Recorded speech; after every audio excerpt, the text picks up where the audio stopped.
Existe um objeto que o mundo moderno inventou para resolver um problema que o interior nunca teve. No interior, ninguém precisa de crachá. Porque no interior, todo mundo já sabe quem você é. Um crachá é a solução burocrática para o anonimato, um pedaço de plástico com uma fotografia e um nome impresso que diz ao mundo: este homem existe, este homem pertence a este lugar, este homem tem uma função dentro desta engrenagem. Olhe para este crachá. A fotografia foi tirada num dia de admissão numa repartição de Salvador, e já nessa foto, se você olhar com atenção, há algo nos olhos que não estava lá nas margens do Paraguaçu. Não é tristeza ainda. É a ausência. Como se a parte de Antenor que sabia brilhar tivesse ficado do lado de fora quando o flash disparou. O nome está impresso em letras pretas sobre fundo branco. Antenor. Apenas Antenor, sem o seu que no interior vinha antes do nome como um selo de respeito, como uma confirmação de que aquele nome carregava um peso que merecia ser reconhecido antes de ser pronunciado. Aqui, era só Antenor. Uma palavra. Um número de matrícula. Uma peça identificada dentro de um sistema que funciona independente de quem ocupa cada peça. No interior, o nome de um homem é a soma de tudo o que ele fez, de tudo o que ele é, de tudo que as pessoas ao redor decidiram depositar de confiança naquelas sílabas ao longo dos anos. Um nome no interior tem história. Tem textura. Tem peso. Na cidade, um nome é apenas um campo num formulário. Seja bem-vindo ao 4º capítulo da saga O Homem que a Cidade Engoliu. Nos capítulos anteriores, vimos Antenor chegar, vimos o impacto do primeiro contato com Salvador, vimos a família tentando construir rotina num espaço que não foi feito para eles. Hoje, vamos ver o momento em que a fissura deixa de ser interna e começa a aparecer do lado de fora. Quando a identidade de um homem racha, o som é quase inaudível. Mas o estrago é permanente. A repartição pública em Salvador tinha um chefe novo. Não era um homem cruel, é importante dizer isso, porque esta história não tem vilões. Era um homem eficiente, jovem para o cargo, formado numa universidade da capital, habituado a um ritmo de trabalho e a uma linguagem profissional que Antenor desconhecia não por incapacidade, mas por origem. Há uma diferença entre não saber e não ter sido ensinado. Antenor não havia sido ensinado, porque no interior, as coisas se aprendiam de outro jeito. Na prática, no tempo certo, no contexto que tornava o aprendizado necessário. Ele havia aprendido tudo o que precisava saber para ser excelente no lugar onde estava. O problema era que esse lugar havia deixado de existir para ele. O episódio aconteceu numa reunião de equipe. Não foi planejado. Não houve intenção de humilhar. Isso é o que torna mais difícil de processar. Quando a humilhação não tem intenção, ela não tem endereço. Você não pode ir até alguém e dizer: você me feriu. Porque a pessoa vai olhar para você com genuína surpresa e dizer: mas eu não quis nada demais. E ela vai estar dizendo a verdade. E você vai continuar ferido. O chefe havia pedido um relatório. Antenor entregou, do jeito que sempre havia entregado no interior, com a linguagem que ele conhecia, com a estrutura que havia funcionado durante anos de serviço competente. O chefe leu. Fez uma pausa. E disse, na frente de todos, com aquela voz de quem está sendo pedagógico e não percebe que está sendo devastador: Antenor, aqui a gente usa outro formato. Vou te mandar o modelo para você refazer. Silêncio. Não houve gargalhada. Não houve comentário. Houve algo pior, a normalidade. A reunião continuou. As outras pessoas folhearam seus papéis. O mundo não parou, porque para o mundo, nada havia acontecido.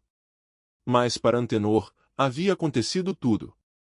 Havia acontecido a confirmação definitiva do que ele suspeitava desde que desceu do caminhão naquela primeira manhã em Salvador, que o homem que ele era, o homem que resolvia, que sabia, que tinha o respeito natural de quem construiu uma reputação com décadas de competência e caráter, esse homem não existia aqui.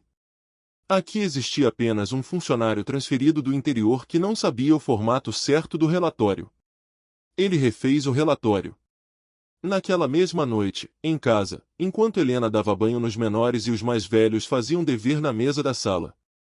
Sentou à mesa com um modelo novo e copiou a estrutura com uma aplicação que tinha qualquer coisa de desolador, como um menino que copia a lição sem entender por que aquelas palavras naquela ordem significam alguma coisa. Ele que havia sido o elo entre o Estado e as pessoas. Ele que havia entendido a burocracia como um instrumento a serviço da vida real, não o contrário. Ele que caminhava pela praça do interior com a pasta de couro sob o braço e ouvia "Bom dia", seu antenor com o peso do respeito verdadeiro.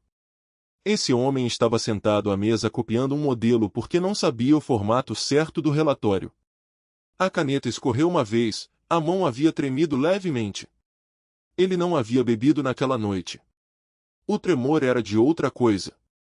Era o corpo registrando que a mente ainda tentava organizar em palavras que não chegavam. Ele terminou o relatório. Dobrou. Guardou na pasta. Apagou a luz da sala. Foi para o quarto. A gaveta da mesa de cabeceira abriu por um segundo. A fotografia. A gaveta fechou. O que o álcool oferecia a Antenor não era esquecimento. É importante entender isso, porque a narrativa comum sobre a dependência tende a simplificar: o homem bebe para esquecer. Mas o esquecimento é passivo, é ausência, é buraco. O que Antenor buscava não era um buraco. Era uma reconstituição. Dentro daquele bar, com as mesas de plástico na calçada e o barulho do fim do expediente e o garçom que já sabia o pedido, havia algo que Salvador não havia conseguido destruir: a sensação de ser alguém. Não o seu Antenor da praça do interior. Não aquele, esse havia ficado na estrada de terra, e o bar não tinha poder de ressuscitar o que a cidade já havia desmontado. Mas havia um Antenor que o álcool permitia, um homem mais solto, com a voz que saía mais fácil, com a história que fluía sem o peso do cuidado constante de não dizer a coisa errada no lugar errado. No bar, ele não precisava do modelo certo. No bar, a linguagem era outra, mais antiga, mais instintiva, mais parecida com a linguagem do interior onde as coisas se dizem sem formulário e sem formato. Os homens ao redor bebiam e falavam e riam em Antenor, por aquelas horas, conseguia participar sem sentir que estava participando errado. Era uma ilusão. Ele sabia, ou alguma parte dele sabia, aquela parte que ainda estava acordada e lúcida por baixo do alívio. Era uma ilusão. Mas há ilusões que são a única forma de suportar uma realidade que não oferece alternativa. E há uma crueldade específica no fato de que as ilusões que nos sustentam são exatamente as que mais nos destroem, porque funcionam o suficiente para nos manter presos nelas, mas não o suficiente para nos curar do que estamos tentando curar. O hábito havia se solidificado com aquela consistência silenciosa que os hábitos têm quando não há ninguém monitorando a sua formação. 3 vezes por semana virou 4. 4 virou 5. As sextas-feiras que haviam sido o começo se tornaram apenas o dia em que havia uma justificativa social, e os outros dias foram se tornando suas próprias justificativas, porque a vida oferece motivos em abundância para quem já está procurando um. Dia difícil no trabalho, motivo. Dia fácil demais, alívio. Segunda-feira, o peso da semana à frente. Sexta-feira, a recompensa pela semana que passou. Os dias do meio, por que existiam? Antenor não estava procurando uma desculpa. Estava respondendo a uma necessidade real com a única ferramenta que havia encontrado que respondia de volta. O problema não era a necessidade. A necessidade era legítima: todo ser humano precisa de alívio, de pertencimento, de um lugar onde possa ser menos do que o peso que carrega na vida pública. O problema era a ferramenta. Mas a ferramenta foi a única que apareceu quando ele precisava. E quem está com sede não examina o copo. Helena havia parado de perguntar sobre as voltas. Não porque havia desistido, Helena não era o tipo de mulher que desiste. Havia parado porque havia entendido que a pergunta, enquanto ele não estivesse pronto para a resposta, só o afastaria mais. E afastamento era o que ela menos podia permitir. Ela mantinha o jantar no fogo até ele chegar. Servia sem comentário. Conversava sobre os filhos, sobre o dia, sobre coisas pequenas que não exigiam que ele fosse mais do que conseguia ser naquele momento. Era um amor que havia aprendido a caber no espaço disponível. Não era o amor que ela havia escolhido ter. Mas era o amor que a situação havia ensinado a exercer. E há uma sabedoria nesse tipo de amor que as pessoas de fora raramente reconhecem, porque de fora parece fraqueza, parece conivência, parece que ela não estava vendo. Ela estava vendo tudo. Estava apenas esperando o momento certo. E o momento certo ainda não havia chegado. A fissura que uma família guarda dentro de casa por tempo demais um dia encontra a fresta certa e aparece do lado de fora. Não foi uma explosão. As explosões têm a honestidade da violência óbvia, todo mundo sabe o que aconteceu, todo mundo sabe de onde veio, todo mundo pode nomear o momento.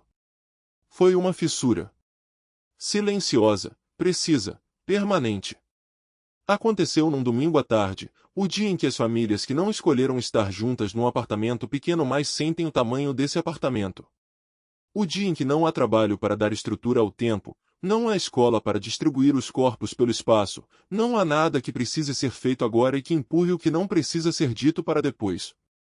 No domingo, o depois não existe. Só o agora.